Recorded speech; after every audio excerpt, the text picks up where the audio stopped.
प्रिय विद्यार्थियों, miscellaneous learning channel पर एक बार फिर से आप सभी का स्वागत है।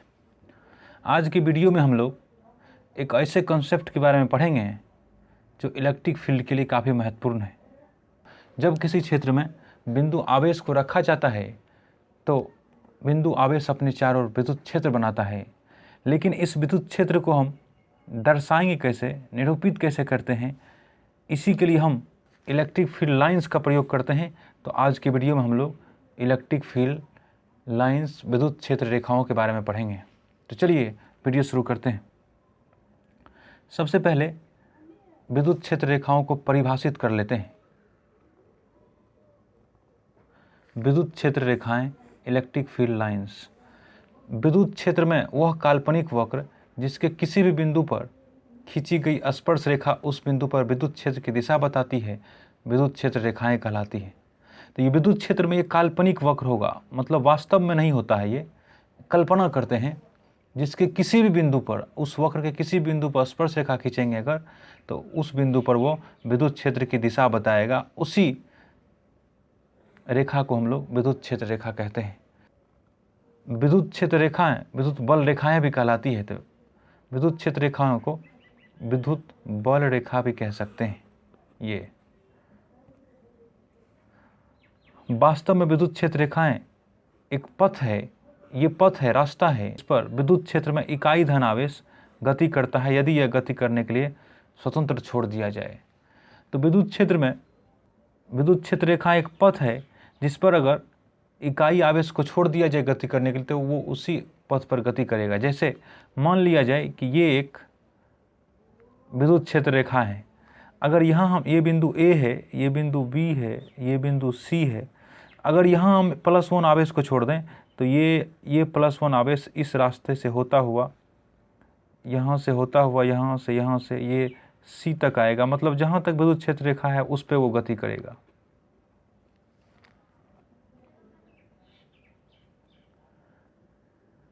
विद्युत क्षेत्र रेखाएं वास्तव में नहीं होती।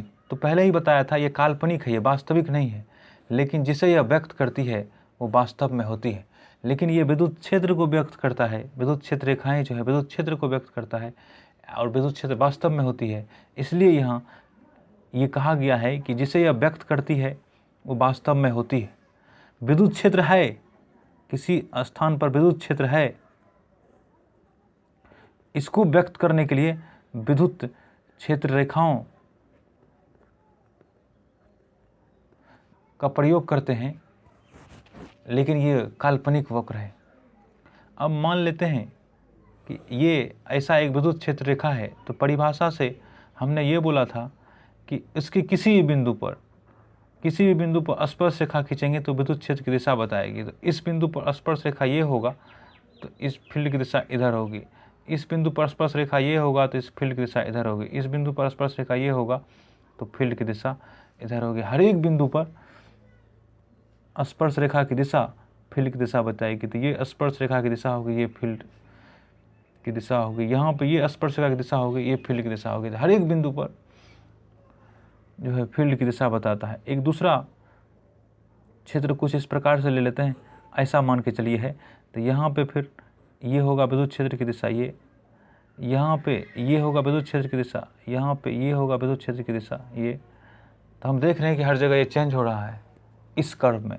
तो इस विद्युत क्षेत्र रेखाओं के लिए विद्युत क्षेत्र का मान प्रत्येक बिंदु पर एवं दिशा अलग अलग है। अब कुछ आवेश के लिए हम विद्युत क्षेत्र रेखाएं देख लेते हैं कैसे होगा। मान के चलिए ये एक +Q आवेश है, तो इसके कारण हमको विद्युत क्षेत्र रेखाएं लिखना है। तो इसके लिए इस बिंदु आवेश से अलग अलग बिंदु पर जो फील्ड होगा उसी को दर्शाने के लिए एक काल्पनिक रेखा खींचना है। तो मान लिया जाए कि है यहाँ इस बिंदु पर ये O बिंदु है, ये A बिंदु है, इस पर फील्ड दिखाना है। तो इसकी दूरी ये होगी, तो मान लिया जाए ये फील्ड हो गया। यहाँ पर अगर फील्ड दिखाना है तो इस बिंदु से इस बिंदु की दूरी, B की दूरी बढ़ गई, इसलिए यहाँ फील्ड कम हो जाएगा। तो इसलिए फील्ड को इससे छोटा दिखा रहे हैं। इस बिंदु पर अगर दिखाना है C बिंदु पर तो दूरी और बढ़ गया। तो दूरी बढ़ने से फील्ड घटता है, क्योंकि E बराबर फार्मूला लिखाए थे KQ/R आर स्क्वायर, ये आर दूरी होता है, तो जैसे जैसे दूरी घटता जाएगा वैसे वैसे फील्ड बढ़ता जाएगा, और जैसे जैसे दूरी बढ़ता जाएगा वैसे वैसे फील्ड घटता जाएगा। तो यहाँ दूरी बिंदु का बढ़ रहा है, इसलिए फील्ड घटते जा रहा है, तो यहाँ पे फील्ड का मान और कम हो जाएगा। तो आप ध्यान से देखेंगे तो ये तीर लंबा है, ये तीर ज़्यादा लंबा है, ये उससे कम लंबा है, और ये उससे भी कम लंबा है।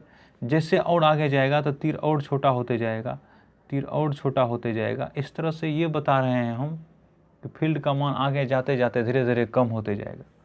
तो अगर इस लाइन पे देखें तो फील्ड की दिशा जो है इधर है, इस लाइन के प्रत्येक बिंदु पर फील्ड की दिशा इधर है, क्योंकि धनावेश है तो धनावेश में दूर होगा, तो इसलिए एक ही रेखा से हम इसको व्यक्त कर रहे हैं। ये इधर की दिशा में फील्ड बता रहा है ये। इसका कारण ये है कि अगर इस बिंदु पर ये है तो इस बिंदु पर भी फील्ड होगा, इस बिंदु पर फील्ड होगा, इधर होगा, इस बिंदु पर भी इधर होगा, इस बिंदु पर भी इधर होगा, हर एक बिंदु पर इधर होगा, इसलिए यहाँ फील्ड की दिशा इधर बता रहे हैं। अगर इस तरफ चले तो उसी तरह से फील्ड की दिशा इधर होगी, इस तरफ चलें तो फील्ड की दिशा इधर होगी, इस तरफ चलें तो फील्ड की दिशा इधर होगी, इस तरफ चलें तो फील्ड की दिशा इधर होगी, इस तरह से। तो यहाँ देख लीजिए, यहाँ इस बात का ध्यान रख लीजिए कि फील्ड जो है धन आवेश से दूर की दिशा में होती है, इसलिए फील्ड रेखा इससे दूर निकलती है, तो धन आवेश से निकल रही है। फील्ड रेखाएं, क्षेत्र रेखाएं धन आवेश से निकल रही है। इसके बीच में भी होगा, हर बिंदु पर विद्युत क्षेत्र रेखा होगा, क्योंकि हर बिंदु पर विद्युत क्षेत्र है। तो ये इस तरह से, ये तो धनावेश के कारण है। अगर ऋण आवेश हो, माइनस क्यू आवेश हो, तो क्या होगा? तो माइनस क्यू आवेश के लिए यहाँ देखिए, ये मान के चलिए बिंदु है जहाँ पर आवेश रखा है, इसके बिंदु ए पर हमको फील्ड निकालना है।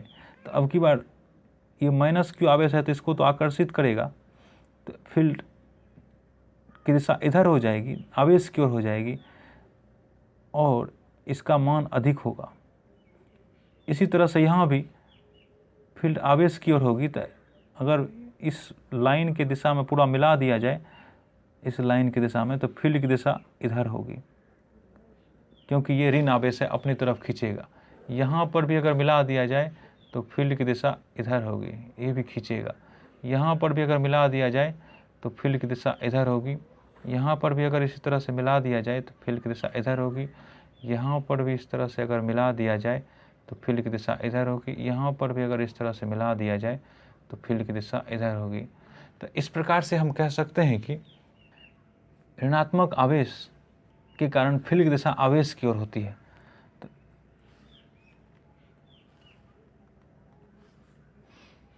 तो एक बार फिर से दर्शा देते हैं कि ये प्लस क्यू आवेश है, तो इससे फील्ड निकलेगा, चारों ओर फील्ड निकलता है। धन आवेश से विद्युत क्षेत्र रेखाएं बाहर निकलती हैं तथा ऋण आवेश पर विद्युत क्षेत्र रेखाएं खत्म होती है। अगर ये ऋण आवेश है तो इस पर आवेश ऋण होने के कारण फील्ड रेखाएं इस पर आके खत्म होगी। तो ये खत्म हुई, ये खत्म हो रही है इस तरह से।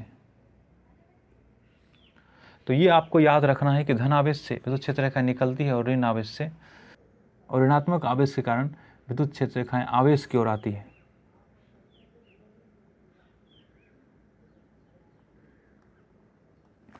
अगर हम अब एक प्लस क्यू ले लें, जैसे डायपोल में लिए थे द्विध्रुव में, एक प्लस क्यू एक माइनस क्यू, तो इससे तो निकलेगा, इस पे ख़त्म होगा।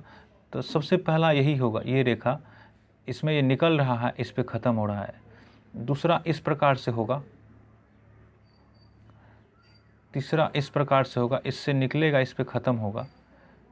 इससे तो निकल रहा है, तो इससे निकल रहा है, फिर इससे निकल रहा है, धन आवेश है, इससे निकल रहा है, इससे भी निकल रहा है, निकल रहा है, निकल रहा है, इससे भी निकल रहा है।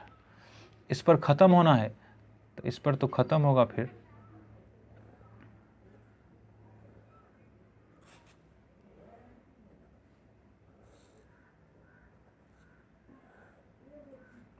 अब देखिए, ये चूंकि माइनस आवेश है, तो ऐसा होता क्यों है?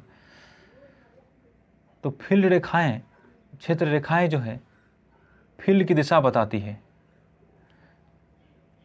मान लीजिए किसी बिंदु पर, इस बिंदु पर एक +1 आवेश रखा है, तो ये प्लस क्यू जो है इस बिंदु पर, इसको तो यहाँ प्रतिकर्षित करेगा ये इधर, इसके कारण ये, और ये माइनस क्यू जो है, ये तो माइनस क्यू है, ये इसको माइनस चार्ज है, ये प्लस चार्ज है, इसको आकर्षित करेगा। तो इसका रिजल्टेंट एक बल इधर लग रहा है, एक बल इधर लग रहा है, तो इस दोनों का जो परिणामी होगा इसके बीच में होगा, इसलिए ये इधर जा रहा है। यहाँ आप अगर देखेंगे तो ये इस दिशा में है, इस बिंदु पर देखेंगे तो इस आवेश की ओर हो गया है। इसका कारण ये है कि इस माइनस क्यू से इस +1 की दूरी कम हो गई है, इसलिए यहाँ पे माइनस क्यू का प्रभाव ज़्यादा है। माइनस क्यू जो बल लगा रहा है वो अधिक बल लगा रहा है, इसलिए ये माइनस क्यू की दिशा में आ रहा है। यहाँ पे प्लस क्यू इससे दूर हो जाता है, तो दूरी बढ़ने के साथ क्षेत्र का मान घटता है, इसलिए इस प्लस क्यू का प्रभाव यहाँ पर कम पड़ रहा है और इस माइनस क्यू का प्रभाव अधिक हो रहा है यहाँ, इसलिए इधर आ रहा है। यहाँ पे अगर देखेंगे तो यहाँ प्लस क्यू से नज़दीक है, तो इस प्लस क्यू का प्रभाव ज़्यादा पड़ेगा, तो ये इधर दिखाएगा, ये इधर होगा, और माइनस क्यू इधर खींचेगा, तो इसलिए इसके बीच में जा रहा है। और ये ज़्यादा है, ये ज़्यादा है, ये वाला जो प्लस क्यू के कारण फील्ड है ये ज़्यादा है, ये कम है, इसलिए ज़्यादा की तरफ झुका हुआ है। इसी तरह से आप हर जगह विचार कर सकते हैं यहाँ के बारे में। यहाँ ये सोच सकते हैं कि यहाँ ऐसे क्यों हुआ, तो इसके कारण जो है फील्ड इधर होगा, और इसके कारण इधर होगा, इसके कारण इधर होगा, तो इसलिए ये इस दिशा में जा रहा है। तो ये डायपोल के कारण फील्ड है कि ये प्लस क्यू से निकलता है और माइनस क्यू पे ख़त्म होता है, तो द्विध्रुव के कारण इस तरह का स्थिति होगा। अगर दोनों आवेश बराबर हो जाए, जैसे ये भी प्लस क्यू है, ये भी प्लस क्यू है, तब फील्ड कैसा होगा। तो मान के चलिए ये बिंदु है, यहाँ पे ये दोनों बिंदु है जिस पे आवेश रखा है। इस बिंदु की कल्पना करते हैं, दोनों को मिलाने वाले जो रेखा है उसके मध्य बिंदु पर। तो यहाँ पे अगर +1 आवेश रखेंगे तो ये इधर फील्ड लगाएगा प्लस, इसके कारण फील्ड फिर इधर होगा, तो यहाँ पे फील्ड नेट 0 होगा, तो यहाँ पे क्षेत्र रेखाएं नहीं होना चाहिए, तो यहाँ पे क्षेत्र रेखा नहीं होगा। यहाँ की बात करते हैं, यहाँ इस बिंदु की, तो यहाँ पे इसके कारण जो है फील्ड इधर होगा और इसके कारण जो है फील्ड इधर होगा। तो इसका अगर कंपोनेंट तोड़ेंगे, घटक अगर तोड़ेंगे, तो इसका एक घटक इधर आएगा और एक घटक इधर जाएगा, इसका भी एक घटक इधर आएगा और एक घटक इधर जाएगा। तो यहाँ पे फील्ड की दिशा इधर होना चाहिए, क्योंकि ये घटक और ये घटक समान हो जाएगा, ये 0 हो जाएगा। इसी तरह से यहाँ भी फील्ड की दिशा इधर होना चाहिए, इधर, इस दिशा में नहीं हो सकता। तो इसके कारण जो है फील्ड ऐसा होगा, ऐसा होके ऐसा निकलेगा, फिर ऐसा होगा, फिर ऐसा होगा, ऐसा होगा, ये इधर दूर जाएगा, इससे प्लस है ना, सब में दूर जाएगा,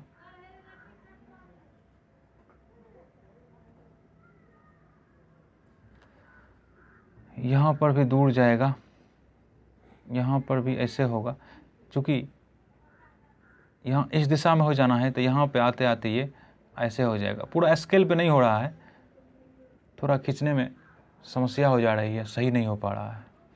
यहाँ पे फिर यहाँ पे ऐसे आएगा तो ये ऐसे हो जाएगा, यहाँ पे होना नहीं है, यहाँ ऐसे हो जाएगा, यहाँ फिर ऐसे हो जाएगा, यहाँ ऐसे हो जाएगा, यहाँ ऐसे हो जाएगा, यहाँ ऐसे हो जाएगा, यहाँ ऐसे हो जाएगा, यहाँ फिर ऐसे हो जाएगा। ये वाला ज़्यादा ठीक है, ये वाला, इसी को ऐसे इधर समझ लीजिए। इसी तरह से घिसने में थोड़ी शुद्धता नहीं रही, इस तरह से। अब थोड़ा देर के लिए सोचिए कि यहाँ ऐसा क्यों हुआ, इधर क्यों हुआ, सीधा क्यों नहीं हुआ। तो इससे इस बिंदु को मिला दीजिए, इस ए बिंदु पे सोचिए और इसको इससे मिला दीजिए। तो चूँकि ये भी बल इधर लगा रहा है, ये भी बल इधर लगा रहा है, इसलिए इसकी दिशा इधर है। यहाँ पे अगर देखेंगे इस बिंदु पर इधर क्यों हुआ, तो इसके कारण तो डायरेक्ट इधर लगा रहा है, इस आवेश के कारण डायरेक्ट इधर लग रहा है, तो इसलिए इसके क्षेत्र की दिशा इधर हो गई। तो ये कुछ सामान्य से व्यवस्था थे जिसके कारण हमको विद्युत क्षेत्र रेखाएं खींचनी पड़ती है। अगर यहाँ पे माइनस क्यू भी रख दें, माइनस क्यू तो पर भी सेम होगा क्योंकि समान आवेश है। यहाँ प्लस क्यू के बदले अगर माइनस माइनस भी रख दें तो पर भी सेम होगा। अब हम एक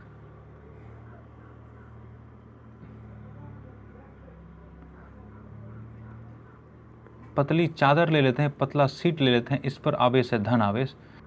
इसके कारण फील्ड कैसा होगा? इसके कारण फील्ड इस तरह से होगा, इससे दूर जाएगा, धन आवेश है, इससे दूर निकलेगा फील्ड। इधर भी इस दिशा में इधर जाएगा, इधर भी इस दिशा में इधर जाएगा, इधर भी इस दिशा में इधर जाएगा, ये इधर होगा, ये इधर होगा, इस तरह से। अगर यहाँ पे माइनस होता, माइनस, अगर ये ऋण आवेशित होता कुछ इस तरह से, माइनस माइनस माइनस, तो फील्ड की दिशा इसी आवेश की ओर होती, तो इधर होता।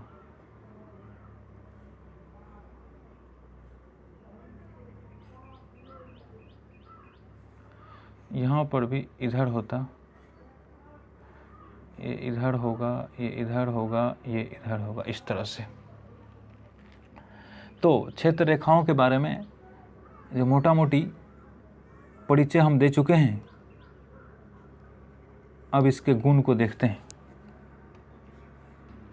विद्युत क्षेत्र रेखाओं के गुण, ये महत्वपूर्ण है, परीक्षाओं में ये पूछा जाता है, बोर्ड की परीक्षाओं में, इसलिए आप इसे ध्यान से देखेंगे। सबसे पहला है, विद्युत क्षेत्र रेखाएं सतत वक्र नहीं होती, तो लगातार नहीं होती विद्युत क्षेत्र रेखाएं।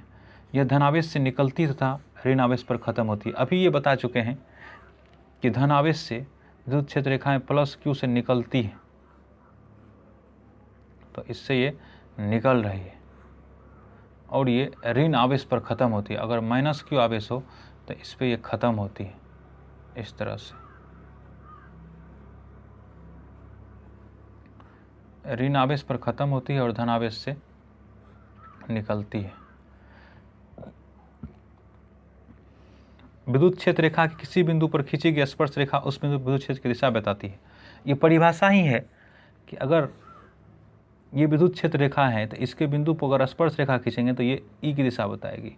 यहाँ पे अगर स्पर्श रेखा खींचेंगे तो ये यहाँ पे ई की दिशा बताएगी, विद्युत क्षेत्र की दिशा बताती है। किसी बिंदु पर स्पर्श रेखा खींचने पर वो विद्युत क्षेत्र की दिशा बता रही है। यहाँ पर अगर स्पर्श रेखा खींचेंगे तो ये होगा, ये विद्युत क्षेत्र की दिशा बताएगी। तो अलग अलग बिंदु पर विद्युत क्षेत्र की दिशा अलग अलग हो सकती है और इसका पता स्पर्श रेखा खींचने पर पता चलता है। तीसरा है, दो विद्युत क्षेत्र रेखाएं एक दूसरे को नहीं काटती क्योंकि इससे कटान बिंदु या प्रतिच्छेदन बिंदु पर विद्युत क्षेत्र की दो दिशाएं हो जाएगी, जो संभव नहीं है। तो एक मान के चलिए ये है क्षेत्र रेखा, एक ये है, यहाँ काट दिया है, तो इस कटान बिंदु P पर इसको मान लीजिए फील्ड 1, इसको मान लीजिए फील्ड 2, इधर है दोनों। तो फील्ड 1 पर स्पर्श रेखा खींचेंगे तो ई की दिशा इधर हो जाएगी, फील्ड 2 पर स्पर्श रेखा खींचेंगे तो ये ई की दिशा इधर हो जाएगी। तो इसको मान लेते हैं E1, इसको मान लेते हैं E2।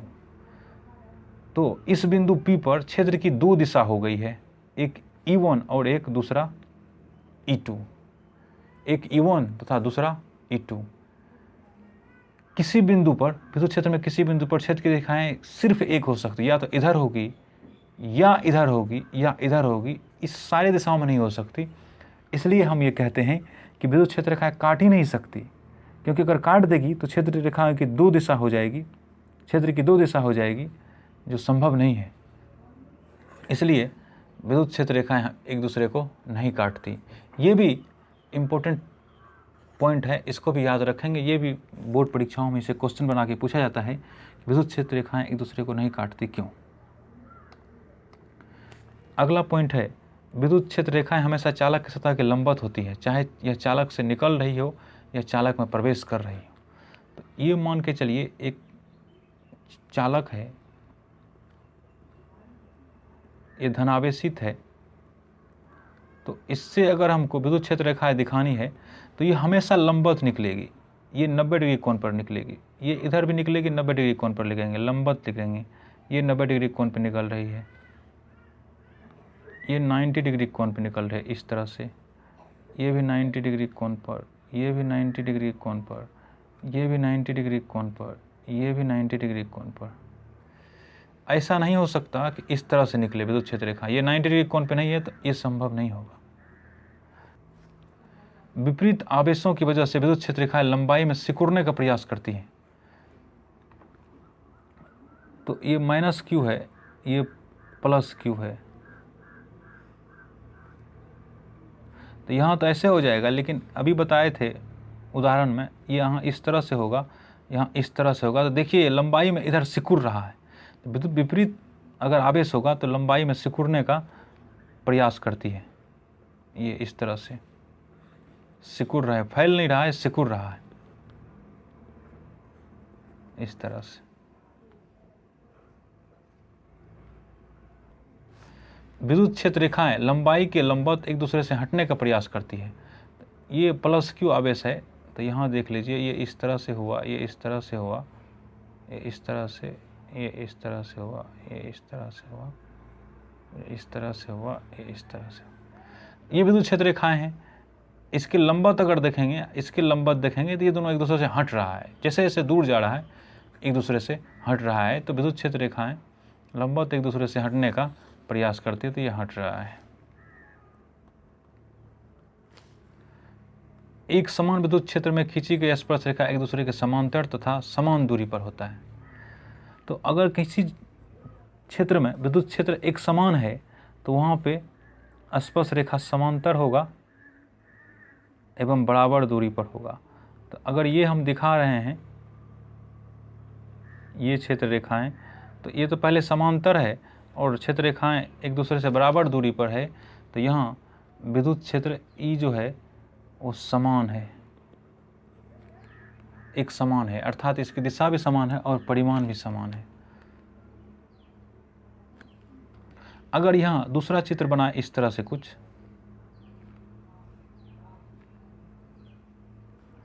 अब इसे देख लीजिए, तो यहाँ जो ए बिंदु है, यहाँ जो बी बिंदु है, क्षेत्र रेखाओं की दिशा तो समान है क्योंकि तीर की दिशा एक ही है, तीर की दिशा समान है, लेकिन परिमाण अलग अलग है। ए पर ज़्यादा क्षेत्र रेखाएं हैं और बी पर कम क्षेत्र रेखाएं हैं, इसलिए यहाँ ई का मान अधिक है, ए पर ई अधिक है तथा बी पर ई कम है। यहाँ पे विद्युत क्षेत्र का मान कम है और इस क्षेत्र में विद्युत क्षेत्र का मान अधिक है। विद्युत क्षेत्र रेखाएं किसी चालक से होकर नहीं गुजरती है क्योंकि चालक के अंदर विद्युत क्षेत्र शून्य होता है। अगर कोई चालक है, मान के चलिए ये चालक है, तो अंदर में विद्युत क्षेत्र रेखा नहीं होगा, इसके बाहर होगा लेकिन इसके अंदर नहीं हो सकता।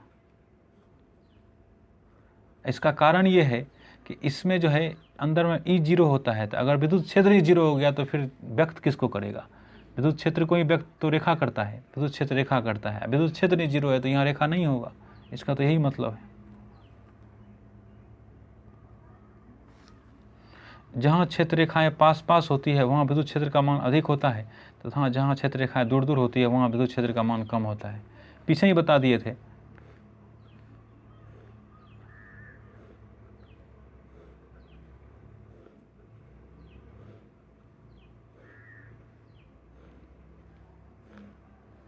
अब यहाँ देखिए, ये बिंदु बी है, ए है, ये बिंदु बी है, तो यहाँ क्षेत्र रेखाएं पास पास है, तो यहाँ इस क्षेत्र में ई अधिक होगा, ई अधिक होगा। यहाँ क्षेत्र रेखाएं दूर दूर है तो इस क्षेत्र में जो है ई कम होगा, इस क्षेत्र के लिए ई का मान कम होगा। एसआई पद्धति में क्यू कूलम आवेश से निकलने वाली या खत्म होने वाली विद्युत रेखाओं की संख्या Q/ε0 होती है। तो क्यू आवेश है, इससे कितना विद्युत क्षेत्र रेखाएं निकलेगी एसआई पद्धति में, वो Q/ε0 के बराबर होता है। तो ये Q/ε0 जो है विद्युत क्षेत्र रेखाओं की संख्या हो गई, संख्या। इससे हम ये भी निष्कर्ष निकाल सकते हैं कि अगर ये संख्या है तो Q जितना अधिक होगा, Q अगर अधिक होगा तो क्षेत्र रेखाओं की संख्या भी अधिक होगी। तो जहाँ पर Q का मान अधिक होता है वहाँ क्षेत्र रेखाएं अधिक होती है, और जहाँ पर Q का मान कम होता है वहाँ क्षेत्र रेखाएं कम होती है। जैसे यहाँ पे अगर -10 माइक्रोकूलम है, यहाँ पे अगर प्लस कर देते हैं, +20 माइक्रोकूलम है, तो इसके कारण जो क्षेत्र रेखा होगी, इसके कारण क्षेत्र रेखा होगी, तो 10 माइक्रोकूलम में 1 गुना अगर होगी तो 20 में 2 गुना होगी। तो अगर ये इस तरह से है, इसमें हमने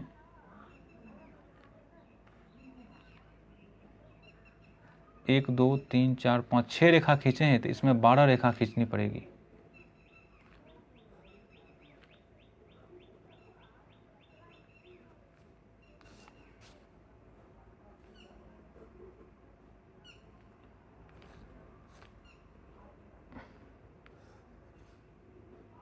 इसका सीधा सा मतलब ये है कि ये 10 माइक्रोकूलम है और ये 20 माइक्रोकूलम है, तो इसमें विद्युत क्षेत्र की रेखाएं इससे आधी होगी या इसमें इससे दोगुनी होगी। आशा है कि आज का वीडियो समझ में आया होगा। अगर किसी तरह की समस्या हो तो कमेंट बॉक्स में लिखें, जिससे आगे उसके बारे में और सुधार किया जा सके। तो आज के वीडियो में इतना ही। धन्यवाद।